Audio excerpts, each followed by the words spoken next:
Assalamualaikum warahmatullahi wabarakatuh.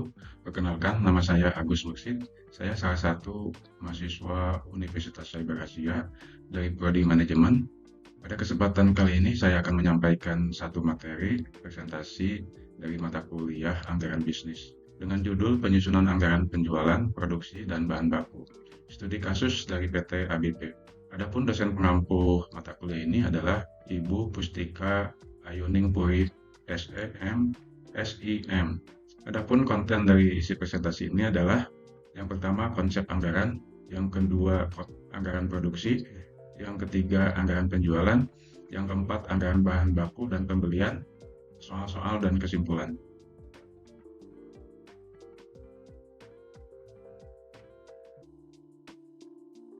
Baik, kita memasuki pada materi konsep anggaran. Pengertian penganggaran.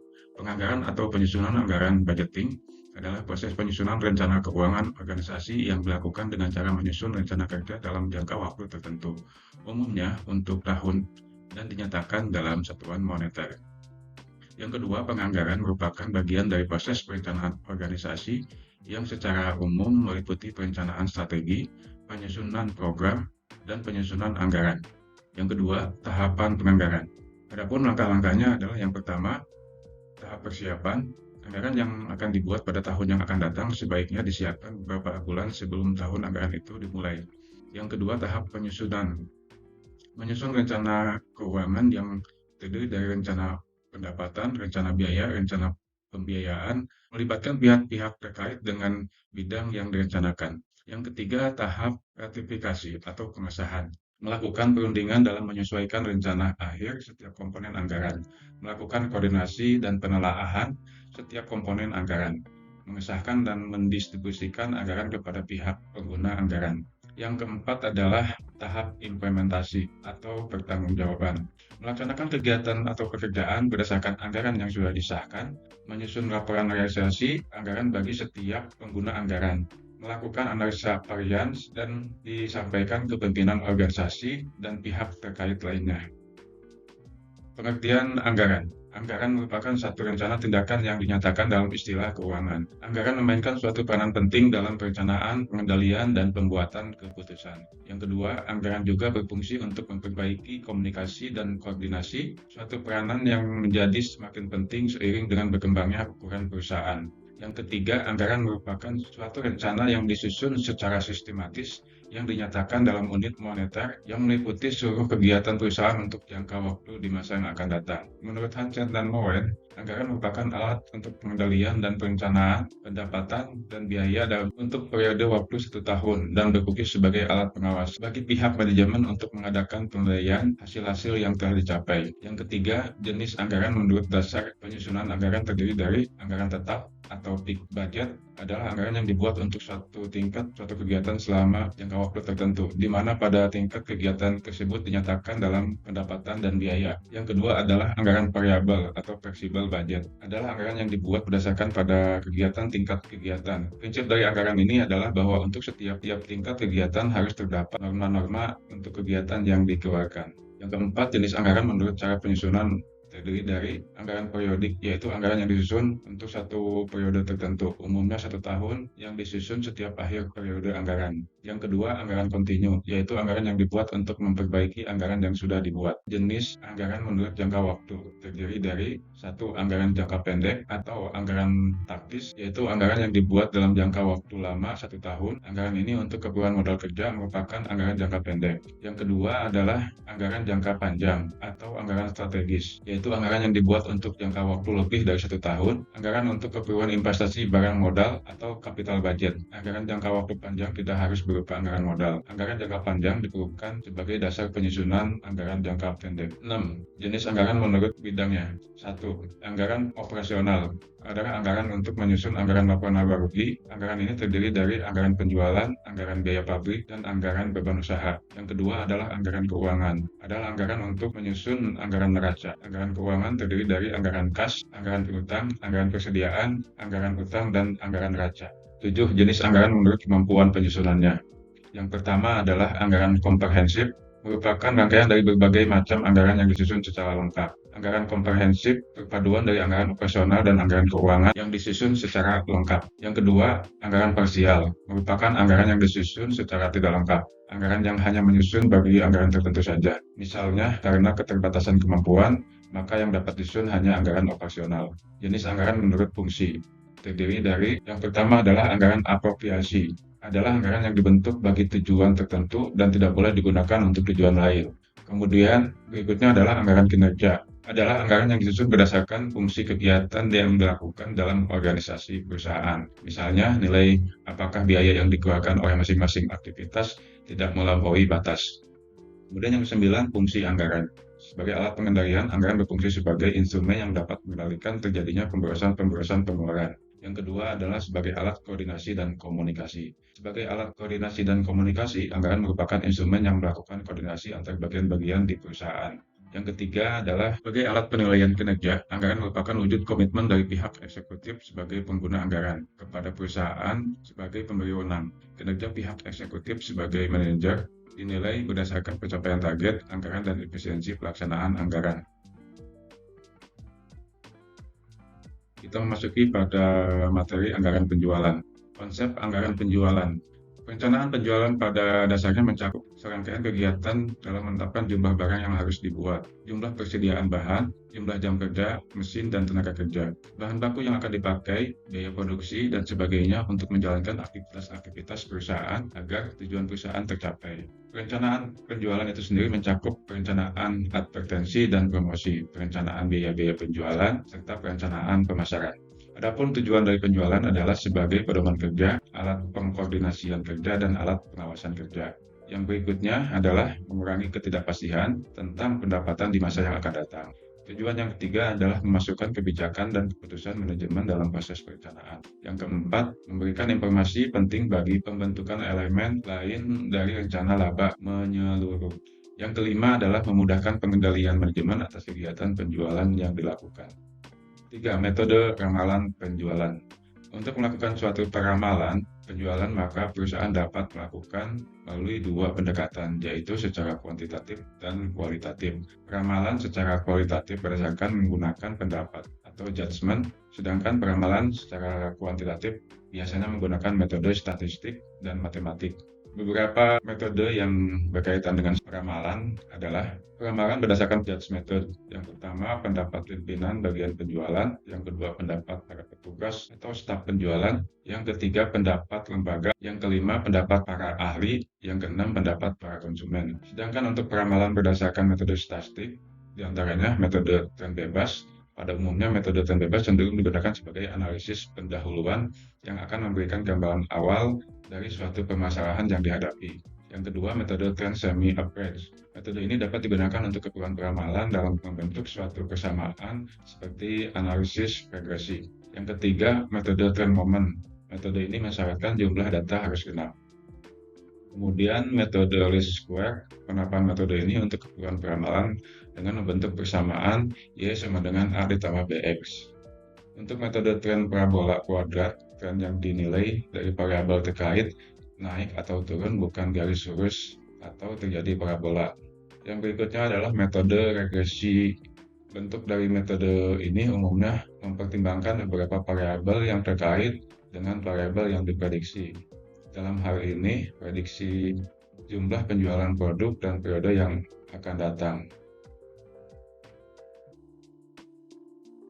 Konsep anggaran produksi. Sebelum suatu perusahaan menyusun anggaran produksi, terlebih dahulu perusahaan tersebut menentukan tingkat penjualan. Dari pernyataan tersebut, kita dapat simpulkan anggaran produksi dalam arti luas, yaitu penjabaran dari rencana penjualan menjadi rencana produksi.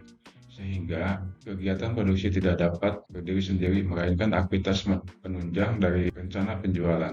Sedangkan anggaran produksi dalam arti sempit juga disebut anggaran jumlah yang harus diproduksi. Adalah suatu perencanaan tingkat atau volume barang yang harus diproduksi oleh perusahaan agar sesuai dengan volume dan tingkat penjualan yang telah direncanakan. Yang pertama adalah tujuan anggaran penjualan. Anggaran produksi merupakan alat untuk merencanakan, mengkoordinir kegiatan-kegiatan produksi, dan mengontrol kegiatan tersebut. Di antaranya adalah satu, menunjang kegiatan penjualan, yang kedua menjaga tingkat persediaan barang yang memadai, yang ketiga mengatur produksi sedemikian rupa sehingga biaya-biaya produksi barang yang dihasilkan akan seminimal mungkin. Yang kedua adalah fungsi dari anggaran produksi. Secara umum, fungsi anggaran produksi ini adalah sebagai pedoman kerja, pengkoordinasian pekerjaan, dan juga pengawasan pekerjaan. Sedangkan fungsi anggaran produksi secara khusus adalah sebagai berikut. Yang pertama, menunjang aktivitas penjualan. Dengan begitu, produk bisa disediakan sesuai tepat waktu yang sebelumnya sudah direncanakan. Yang kedua, menjaga tingkat persediaan yang memadai dengan cara membuat persediaan yang tidak banyak dan juga tidak sedikit. Yang ketiga adalah mengatur kegiatan produksi agar bisa ditekan seminimal mungkin. Adapun cara penyusun anggaran produksi, yang pertama, rencana penjualan kita tentukan jumlah atau volume unitnya. Kemudian persediaan akhir kita masukkan volume unit, kemudian ditambah dengan jumlah barang yang tersedia. Hasilnya juga jumlah unit, kemudian jumlah awal kita masukkan jumlah unitnya, kemudian dikurang dengan rencana produksi.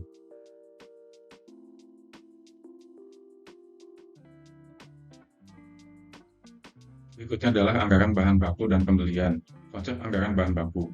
Pengertian bahan baku yang digunakan dalam proses produksi dikelompokkan menjadi bahan baku langsung atau direct material dan bahan baku tidak langsung.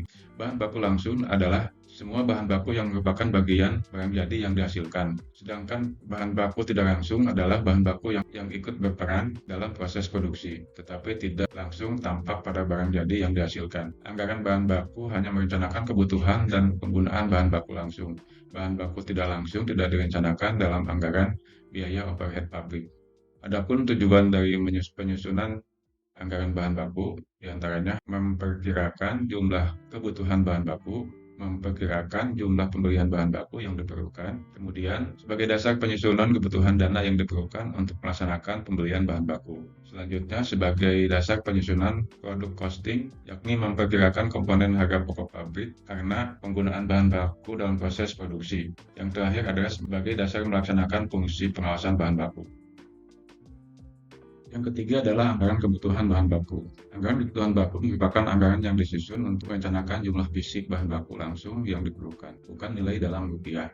Anggaran bahan baku itu sendiri berisi informasi-informasi sebagai berikut. Yang pertama, jenis barang hasilkan. Yang kedua, jenis bahan baku yang digunakan. Yang ketiga, bagian-bagian yang dilalui dalam proses produksi. Yang keempat, standar penggunaan bahan baku. Yang kelima, waktu penggunaan bahan baku yang dinyatakan dalam bulanan atau kuartalan. Yang terakhir, jumlah masing-masing jenis bahan jadi. Yang keempat, menentukan anggaran bahan baku. Jenis bahan baku yang digunakan dalam proses produksi, kemudian jumlah yang harus dibeli, kemudian harga satuan bahan baku. Yang kelima, anggaran pembelian bahan baku. Anggaran pembelian bahan baku merupakan anggaran yang berisi rencana kuantitas bahan baku yang harus dibeli oleh perusahaan dalam periode waktu mendatang. Apabila bahan baku yang dibeli terlalu besar akan mengakibatkan berbagai risiko seperti bertumpuknya bahan baku di gudang yang mungkin mengakibatkan penurunan kualitas atau biaya penyimpanannya menjadi lebih besar. Apabila jumlah bahan baku yang dibeli terlalu kecil juga akan mendatangkan risiko berupa terhambatnya kelancaran proses produksi akibat kehabisan bahan baku serta timbulnya biaya tambahan untuk mencari bahan baku pengganti secepatnya. Materi berikutnya adalah soal-soal dan kesimpulan. Menyusun anggaran parsial. PT ABP adalah perusahaan yang bergerak dalam bidang jasa pengolahan dan penjualan air minum. PT ABP baru beroperasi pada bulan Januari 2023. Berikut adalah penyusunan anggarannya. Yang pertama, membuat anggaran penjualan. Yang kedua, membuat anggaran produksi. Yang ketiga, membuat anggaran kebutuhan bahan baku, serta membuat anggaran pembelian bahan baku. Penyelesaian. 1. Untuk anggaran penjualan. Tampak dalam tabel berikut adalah contoh penjualan dalam 3 bulan terakhir di bulan Januari, Februari, dan Maret. Untuk Januari, penjualan ke segmen domestik sebesar 36.000 liter. Untuk ke industri 270.000 liter. Sedangkan untuk harga per meter kubik domestik Rp5.500. Sedangkan untuk industri Rp13.500.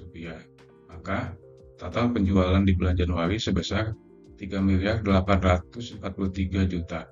Untuk Februari, penjualan untuk domestik 42.000, untuk industri 271.500, dikalikan harga domestik 5.500, sedangkan untuk industri 13.500.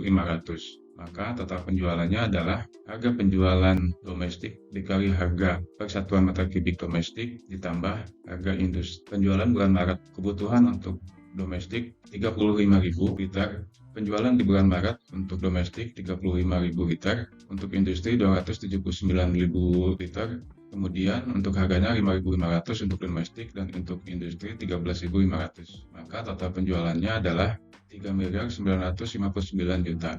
Hasil ini diperoleh berdasarkan dijual ke segmen domestik dikali harga satuan domestik ditambah jumlah air yang dijual ke industri dikali harga satuan ke industri. Jadi untuk tabel rencana anggarannya adalah di bulan Januari penjualan sebesar 3.843 juta. Untuk Februari 3.896.250.000. Untuk bulan Maret 3.959 juta. Untuk Aprilnya 3.873 juta 916.000 rupiah. Rencana penjualan bulan April diperoleh dari rata-rata 3 bulan sebelumnya. 2. Anggaran produksi. Dalam tabel pertama, untuk anggaran produksi terlihat dalam tabel pertama, bulan Januari air yang terjual sebesar 310.000, bulan Februari 313.500, untuk bulan Maret 313.000 meter kubik.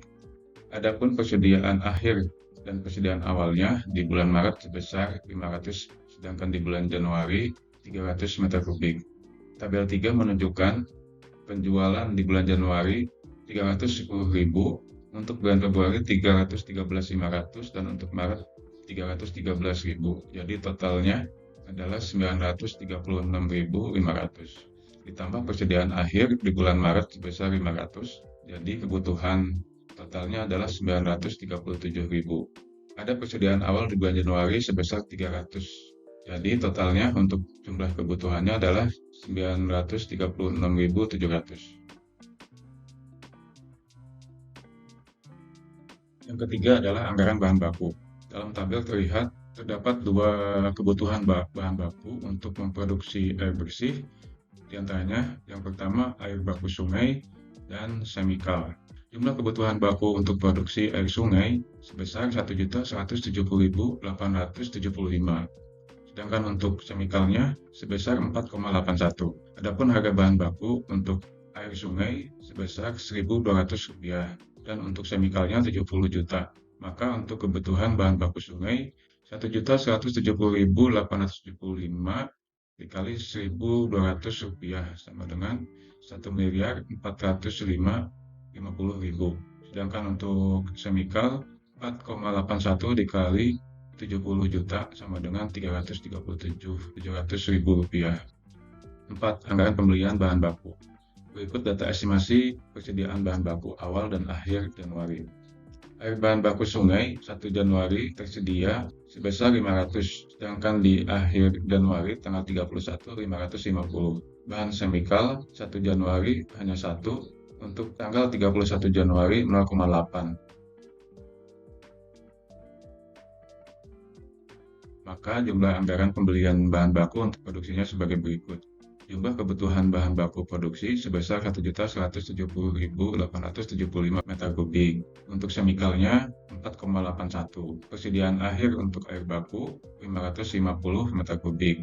Sedangkan untuk semikalnya 0,8. Jadi kebutuhan bahan baku untuk diproduksi untuk air baku 1.170.875 ditambah 550 meter kubik, jadi hasilnya 1.171.425. Untuk semikalnya 5,61. Jumlah persediaan awal bahan baku sebesar 500 meter kubik, sedangkan untuk semikalnya 1. Jumlah bahan baku yang harus dibeli 1.170.925, sedangkan untuk semikalnya 4,61. Harga bahan baku per unit untuk air bahan baku Rp1.200, sedangkan untuk semikalnya 70 juta. Total biaya pembelian bahan baku sebesar Rp1.405.110.000, sedangkan untuk semikal Rp322.700.000.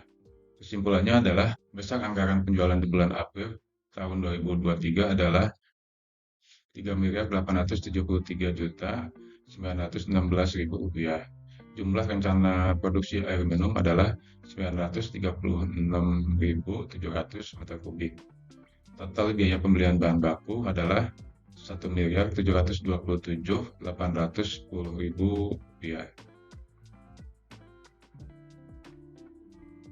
Demikian materi yang bisa disampaikan. Kurang lebihnya saya mohon maaf. Assalamualaikum warahmatullahi wabarakatuh.